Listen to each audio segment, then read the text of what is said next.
दोस्तों, मेरी शादी के दिन आरो बेहद खुश था। उसे हमेशा मैंने अपने छोटे भाई की तरह समझा था और वह भी मुझे प्यार से भाभी माँ कहकर पुकारता था। उसके मासूम चेहरे और नटखट हंसी में ऐसी खुशी थी कि जैसे उसे सच में एक नई माँ मिल गई हो। लेकिन इस खुशी भरे दिन के कुछ ही समय बाद मेरे जीवन में दुख का अंधेरा छा गया। मेरे पति का अचानक निधन हो गया और उनके जाने के बाद घर में मैं बिल्कुल अकेली पड़ गई। आरो ही मेरा सहारा था, लेकिन फिर भी मुझे रात को अकेले सोने से डर लगता था। ठंडी सर्दियों की रातें लंबी लगतीं और मेरे मन में एक अजीब सी बेचैनी भर जाती। कुछ रातों से मैंने उसे अपने साथ बिस्तर पर सुलाना शुरू कर दिया था, ताकि इस अकेलेपन और डर से थोड़ी राहत मिल सके। आरो की उम्र भले ही 14 साल थी, पर उसकी कदकाठी और समझदार स्वभाव उसे उससे कहीं बड़ा दिखाते थे। पति के जाने के बाद जैसे तैसे मैं इस दुख से जूझती रही, लेकिन मन की उथल पुथल को दबाना आसान नहीं था। उस रात भी मन में अजीब सी बेचैनी लिए मैं सोने की कोशिश कर रही थी। आधी रात को अचानक जागकर मैंने आरो को देखा। वह गहरी नींद में था, मासूम और निश्चल। उसे देखते ही मेरी आंखें भर आईं। इस छोटे से बच्चे ने भी अपने भाई को खो दिया था, और फिर भी वह मेरे साथ मजबूती से खड़ा था। मुझे अपनी माँ की बात याद आई, जो हमेशा कहती थीं कि बेटा, देवर को हमेशा बेटे जैसा समझो, लेकिन दूरी बनाए रखो। वह बड़ा होगा तो तुम्हारे और उसके बीच की लाजिम सीमाएं और स्पष्ट हो जाएंगी।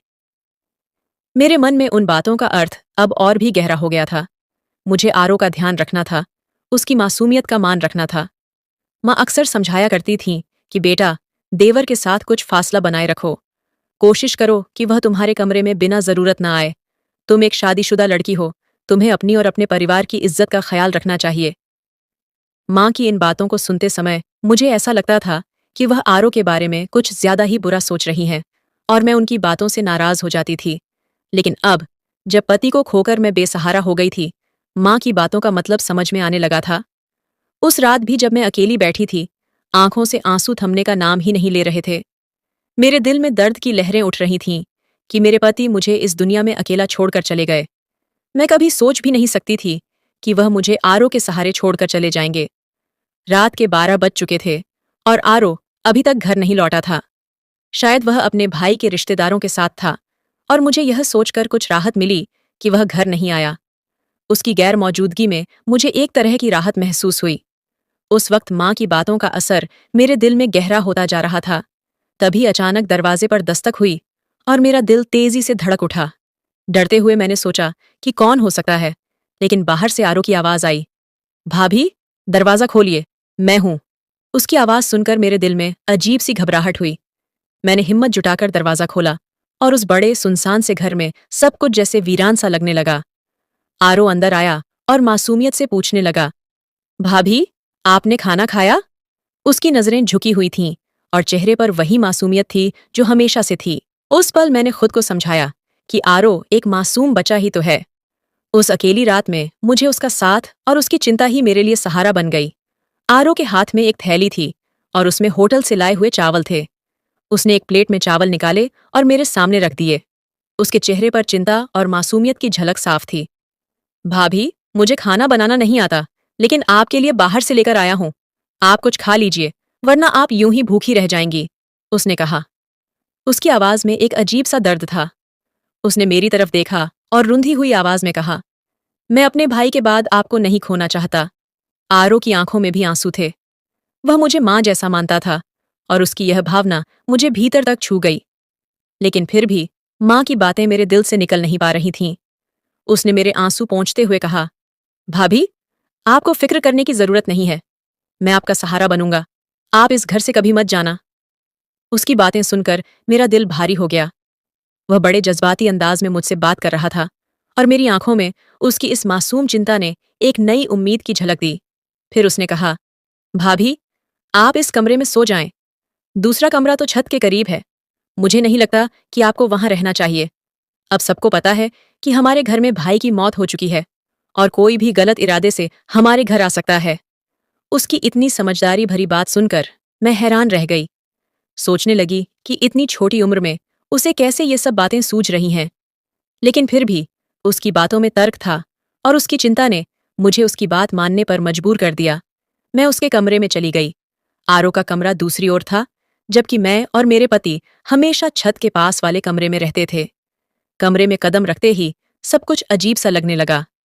आज पहली बार मैं अपने कमरे से बाहर किसी और कमरे में थी, लेकिन जैसे ही मैंने कमरे का दरवाजा बंद किया और नजरें उठाईं, वहां एक चीज थी जिसने मेरी आंखें फटी की फटी रह गईं। आरो की उम्र 14 साल थी और मुझे यकीन नहीं हो रहा था कि उसने जो किया था वह एक छोटे बच्चे के लिए नहीं, बल्कि किसी बड़े और समझदार आदमी के जैसा था। उसकी बातों में कुछ ऐसा था जिसे सुनकर मुझे उसकी मासूमियत और समझदारी पर हैरानी हो रही थी। वह बच्चा, जो आमतौर पर मेरी नज़र में छोटा सा दिखता था, अब मुझे एक परिपक्व और सोच समझकर बोलने वाला लग रहा था। आरो के कमरे में कदम रखते ही मुझे एक अजीब सा एहसास हुआ। मैंने देखा, जो कुछ मैंने छुपा रखा था वह वहां कैसे पहुंच गया। मेरी सारी चीजें बेतरतीब सी पड़ी थीं और एक पल के लिए मुझे लगा कि यह सब कुछ आरो ने किया है। ये बात मुझे बहुत अजीब लगी और मैं सोचने लगी कि सुबह होते ही इसे इस बारे में सवाल करूंगी। फिर मेरी आंखों में नींद की झपकी आ गई और मुझे लग रहा था कि शायद चावल खाने के बाद मेरी नींद आ गई। मैंने दरवाज़ा अंदर से लॉक कर लिया और सोने की तैयारी की। 2 दिन से मुझे नींद बिल्कुल नहीं आ रही थी, लेकिन आज ऐसा लग रहा था जैसे आरो के लाए चावल खाकर मेरी आंखें भारी हो गईं। सोचा, कहीं यह चावल खाने की वजह से तो नहीं था, मगर बहुत जल्दी ही मेरी आंखें बंद हो गईं, जैसे किसी को नींद का इंजेक्शन लग गया हो। सुबह जब मेरी आंख खुली तो देखा कि 10 बज चुके थे और मुझे हैरानी हो रही थी कि मुझे इतनी गहरी नींद कैसे आ गई। 2 दिन से मुझे ठीक से नींद नहीं आई थी, लेकिन आज तो ऐसा लग रहा था जैसे मुझे चुपके से नींद की कोई खुमारी चढ़ गई हो। मेरा दिल बार बार यही सोच रहा था कि कहीं आरो के लाए हुए चावलों को खाकर मैं बेहोश तो नहीं हो गई। मैं यह सब सोच ही रही थी कि अपनी आंखें मलते हुए बाहर आई। सामने आरो किचन में चाय बना रहा था और उसकी मासूमियत में मुझे कुछ ऐसा था जो मुझे और भी हैरान कर रहा था। आरो की 14 साल की उम्र में जो कुछ मैंने सुना वह मुझे गहरे सदमे में डाल गया। वह चाय मेरे सामने रखते हुए बोला, भाभी, आप सो गई थीं। आपको बहुत अच्छी नींद आई ना? उसकी बातों में एक मासूमियत थी, लेकिन उसकी आंखों में छिपी हुई कुछ और ही था।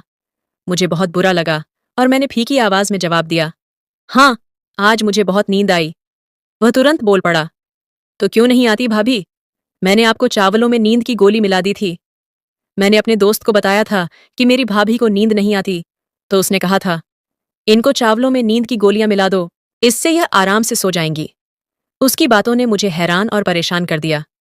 आरो, तुम ऐसा सोच भी कैसे सकते हो?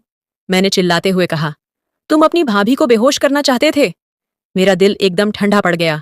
वह जल्दी से बोला, नहीं भाभी, मैं तो आपको बस अच्छी नींद देना चाहता था।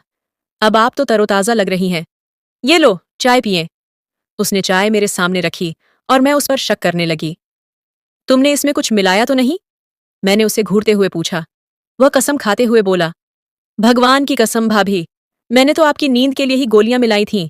आप कहें तो मैं यह चाय खुद पी लूंगा, हम आधी आधी पी लेते हैं। उसने चाय के गिलास से एक घूंट भरते हुए मुझे दिखाया। मुझे उसकी बातों पर यकीन हुआ और मैंने सोचा कि शायद वह सच बोल रहा है। मैंने कहा, ठीक है, मुझे माफ कर दो, मैं तुम्हारे बारे में शक्की हो जाती हूं। लेकिन फिर भी मैं उसके चेहरे को देखती और उसकी मासूमियत पर यकीन करने लगती। लेकिन जो कुछ मैंने उसके कमरे में देखा था वह मेरे दिल से नहीं निकल रहा था। उस कमरे में जो था उसकी कोई माफी नहीं थी। मैंने सोचा कि अब मैं उस पर क्या विश्वास कर सकती थी। थोड़ी देर बाद आरो ने खुद ही मुंह खोल दिया और उसकी बातों ने मुझे हिलाकर रख दिया। भाभी, मैं आपके जेवर बेचना चाहता हूं, उसने बड़ी संजीदगी से कहा। मेरा एक जानने वाला और ईमानदार अंकल है, वह हमारे जेवर बेचकर हमें बहुत सारे पैसे दिलवा देगा। हम उन पैसों से एक नया घर खरीद लेंगे। इस किराए के घर में हम कब तक रहेंगे? मालिक परसों किराया लेने आएगा और हमारे पास पैसे नहीं हैं। आरो की बात सुनकर मैं हैरान रह गई। अभी तक मैंने ऐसी किसी बात के बारे में सोचा भी नहीं था, लेकिन आरो ने जिस तरीके से यह ख्याल सामने रखा वह मुझे गहरे सोच में डाल गया।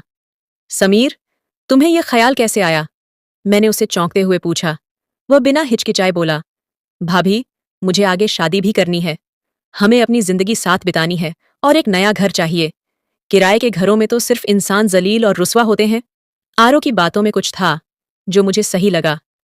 मैंने उस पर कोई बहस नहीं की, लेकिन दिल में एक डर था कि कहीं वह जेवर बेचकर पैसे न जुटा पाए तो हम और मुश्किल में पड़ जाएंगे। मेरी स्थिति इतनी नाजुक थी, एक बेवा औरत और एक 14 साल का देवर जो खुद भी ना समझ था। इस हालत में हम दोनों किसी भी धोखे का शिकार हो सकते थे। मैंने सोचा, शायद मुझे इस बारे में किसी से मशविरा लेना चाहिए। मैंने तय किया कि मैं मायके वालों से बात करूंगी, शायद वे मेरी मदद कर सकें। लेकिन फिर मेरे मन में एक और सवाल उठ खड़ा हुआ। वह जेवर, जिनके बारे में मैंने समीर से कभी बात भी नहीं की, वह उसके हाथ कैसे लगे? ताले भी तो टूटे नहीं थे। फिर उसने उन जेवरों को निकाला कैसे? इस सवाल ने मुझे परेशान कर दिया। मैंने खुद से कहा, आरो बच्चा है, वह गलत नहीं कर सकता। फिर भी वह जो कुछ करता, मुझे उसकी भावनाओं और स्थिति को समझना पड़ता था, क्योंकि कभी कभी उसकी मासूमियत और उसकी मदद की इच्छा ही मुझे समझदारी की ओर ले जाती थी। आरो ने मेरी सोच को पूरी तरह से बदल दिया था। जब मैंने अपने मायके वालों से बात की कि मुझे जेवर बेचकर घर खरीदना है, तो उन्होंने मुझे साफ कहा, तुम अब बेवा हो चुकी हो, तुम्हें हमारे घर आना होगा। लेकिन मैं जानती थी कि अगर मैं उनके घर जाती तो वहां मैं कभी भी अपनी पहचान नहीं बना सकती थी। मेरे भाई अपनी बीवियों के गुलाम थे और उन्हें कभी भी अपनी बहन का सहारा देने की फुर्सत नहीं थी। मैं नहीं चाहती थी कि अपनी जिंदगी का बाकी हिस्सा दूसरों के सहारे बिताऊं। मुझे यह समझ आ गया था कि इस मौके को खोना नहीं चाहिए। अगर मैंने जेवर बेचा तो शायद मैं अपनी एक नई शुरुआत कर सकती हूँ, एक नया घर बना सकती हूँ।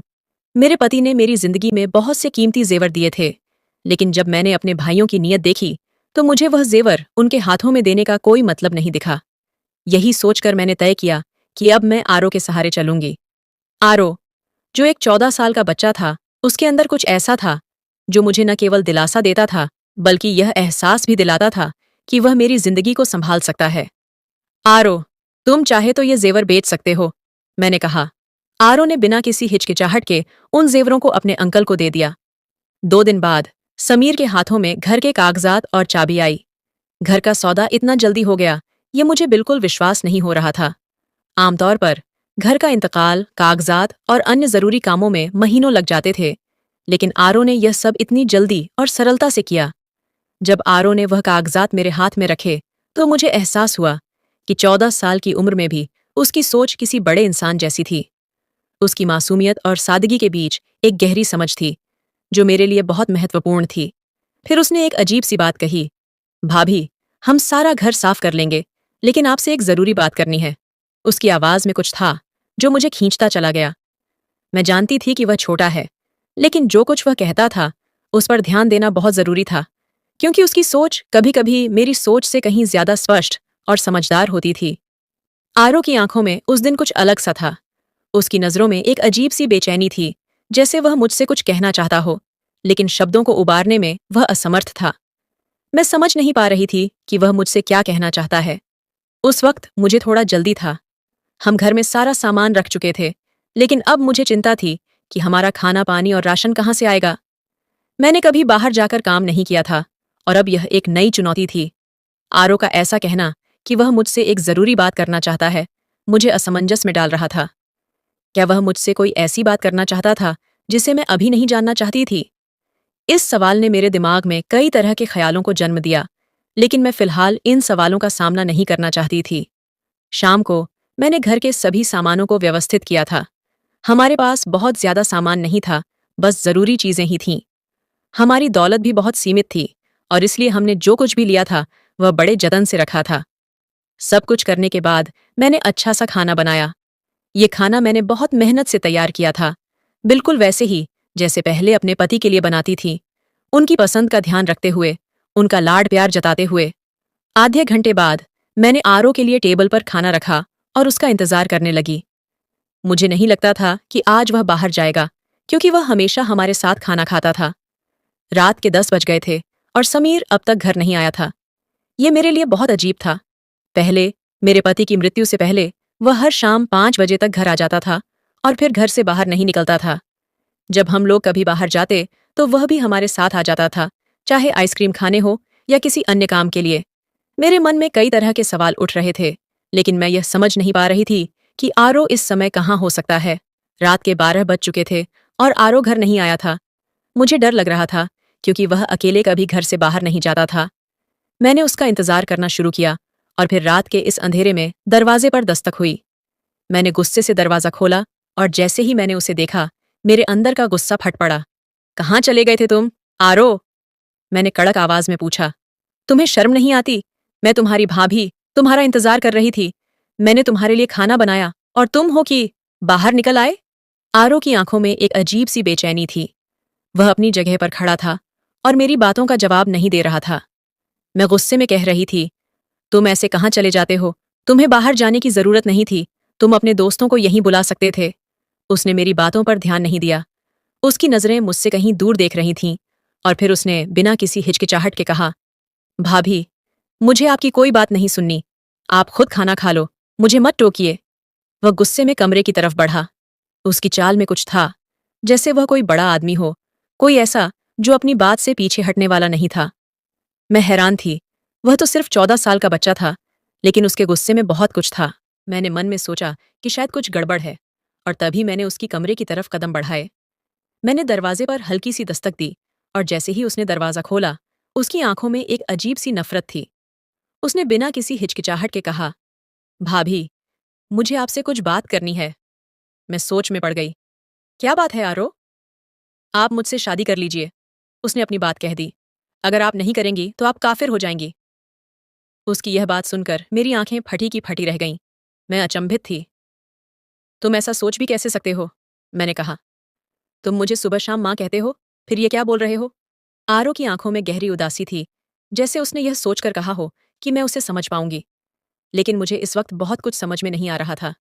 उसकी बातें तो बिल्कुल उलझन में डालने वाली थीं। आपके द्वारा भेजे गए स्क्रिप्ट को आरो के नाम और उसकी उम्र 14 साल के हिसाब से भावनात्मक तरीके से बदल कर दिया है।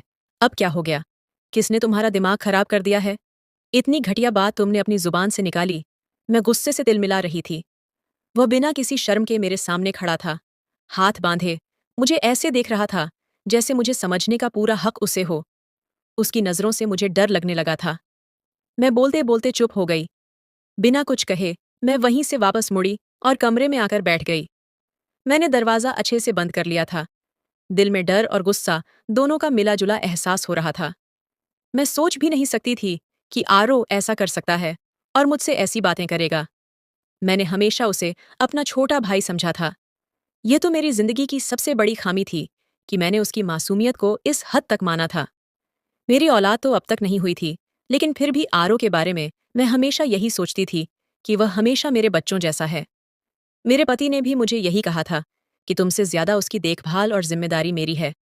लेकिन अब उसकी इस हरकत से मैं चौंक गई थी। मुझे बहुत तकलीफ हुई, क्योंकि मैंने कभी सोचा नहीं था कि वह मेरे लिए ऐसी बातें करेगा। मुझे लगा था कि अब मैं इसे पूरी तरह से नजरअंदाज करूंगी। यह घर मेरे नाम था, और अगर आरो ने फिर ऐसी कोई गलती की तो मैं उसे इस घर से बाहर निकाल दूंगी। इस घर को मेरे पति ने बहुत प्यार से बनाया था, और मैं उसकी इज्जत करने वाली थी। लेकिन अगर आरो खुद इस इज्जत को तोड़ता है तो वह इस घर में नहीं रह सकता था। मेरी खामोशी अब गुस्से में बदल चुकी थी। सुबह होते ही मैंने आरो के कमरे का दरवाजा जोर जोर से पीटना शुरू कर दिया। फिर मुझे एहसास हुआ कि अब क्या करना चाहिए। मेरे मन में खलबली मच रही थी। मैंने दरवाजा खोला और देखा, आरो का कमरा बिल्कुल खाली था। कमरे में कोई नहीं था। आरो कहाँ गया? मेरा दिल जोर जोर से धड़कने लगा। मैंने सोचा, अगर दरवाजा बाहर से बंद है तो इसका मतलब है समीर ने मुझे यहां बंद कर दिया है। यह ख्याल मेरे मन में आया, और फिर मेरे दिल में नफरत का एक अजीब सा एहसास हुआ। वह 14 साल का लड़का था, और उसकी हरकतें इतनी बेतुकी थीं कि मैं हैरान रह गई। मैंने तुरंत यह तय किया कि मुझे मायके जाना चाहिए, क्योंकि मुझे घर में अब कुछ ठीक नहीं लग रहा था। लेकिन फिर मुझे याद आया कि मैं अभी इद्दत में हूं। इस स्थिति में बार बार घर छोड़ना ठीक नहीं था। इस विचार से मैं चुपचाप बैठ गई, क्योंकि किसी भी हालात में इस घर को छोड़ने का मेरा मन नहीं था। पति के निधन को 1 महीना हो चुका था, और उस 1 महीने में आरो का व्यवहार मेरे लिए एक बड़ी उलझन बन गया था। उसकी आंखों में अब कोई मासूमियत नहीं थी। वह मेरी तरह जिंदगी के सच्चे हालात को समझ नहीं पा रहा था। अगर मेरे पास अपनी औलाद होती तो मैं शायद इस वक्त आरो के सहारे ना होती। मैं सोचने लगी कि काश मेरे पास खुद का बच्चा होता तो मुझे यह सब नहीं सहना पड़ता। अब मैंने ठान लिया था कि आरो जब भी घर आए, मैं उसे साफ साफ बताऊंगी कि इस घर में उसका कोई हक नहीं है। मैं अब इस रिश्ते से पूरी तरह मुंह मोड़ लूंगी। अचानक, लगभग शाम के 6 बजे के आसपास, घर के दरवाजे पर जोर जोर से दस्तक होने लगी। मैंने सोचा शायद आरो होगा, लेकिन जब दरवाजा खोला तो मेरी आंखों के सामने 3-4 अजनबी लोग खड़े थे। उनके चेहरे पर गुस्सा था, और उनकी दाढ़ियां देखकर मुझे लगा कि वे किसी खास विचारधारा के व्यक्ति हो सकते हैं। उनका आक्रामक रुख देखकर मेरी धड़कन और तेज हो गई। उन्होंने जो कहा वह मुझे बुरी तरह से चौंका गया और मैं यह समझ नहीं पा रही थी कि अब मुझे क्या करना चाहिए। वह शब्द मेरे लिए केवल हैरान करने वाले नहीं थे, बल्कि वे दिल को चीरने वाले थे। उनकी बातें मेरे मन में एक गहरी पीड़ा छोड़ गईं। उन लोगों ने कहा, बीबी, तुम अकेले इस घर में रहती हो? मैंने कहा, जी हाँ, मैं अकेले ही रहती हूँ। उनका जवाब और भी कठोर था। तुम झूठ बोल रही हो। ये औरत अपने 14 साल के देवर के साथ इस घर में अकेले रहती है। अभी भी कहीं छिपा होगा। ये लोग इस मोहल्ले को गंदा कर रहे हैं। इन्हें यहाँ से निकाल देना चाहिए। उनकी बातें सुनकर मेरी हिम्मत टूट गई। मैंने पूछा, क्या किया है हमने? और उनका जवाब और भी कठोर था। क्या किया है? तुमने क्या किया है, ये पूछ रही हो? तुम अपने 14 साल के देवर के साथ इस घर में अकेले रहती हो। तुम्हें क्या लगता है? तुम्हारा पति मर चुका है। तुम अब बेवा हो, तो अपने माँ बाप के घर जाओ। अगर यहाँ रहना है तो शराफत से रहो। हमारे मोहल्ले में ऐसे लोग नहीं रह सकते। उनकी बातें मेरे दिल में चुभ रही थीं, पर मैंने खुद को शांत रखने की कोशिश की। मैं उनसे उलझना नहीं चाहती थी, इसलिए मैंने दरवाज़ा बंद कर दिया। जब दरवाज़ा बंद किया, तो मेरे अंदर एक गहरी नफरत और गुस्सा उमड़ रहा था। मेरा दिल आरों पर टूट चुका था, क्योंकि मुझे यकीन था कि यही सब कुछ उसने ही किया था। वह जानता था कि लोग मुझे किस नज़र से देखेंगे, लेकिन उसने फिर भी अपनी हरकतें जारी रखीं। मैंने अपना सामान समेटना शुरू कर दिया। ये घर, ये मोहल्ला, सब अब मुझे बोझ लगने लगे थे। अब मुझे यहाँ रहना मुश्किल हो रहा था। मैं जानती थी कि आरव ने मेरी इज्जत से खेलने में कोई कसर नहीं छोड़ी थी।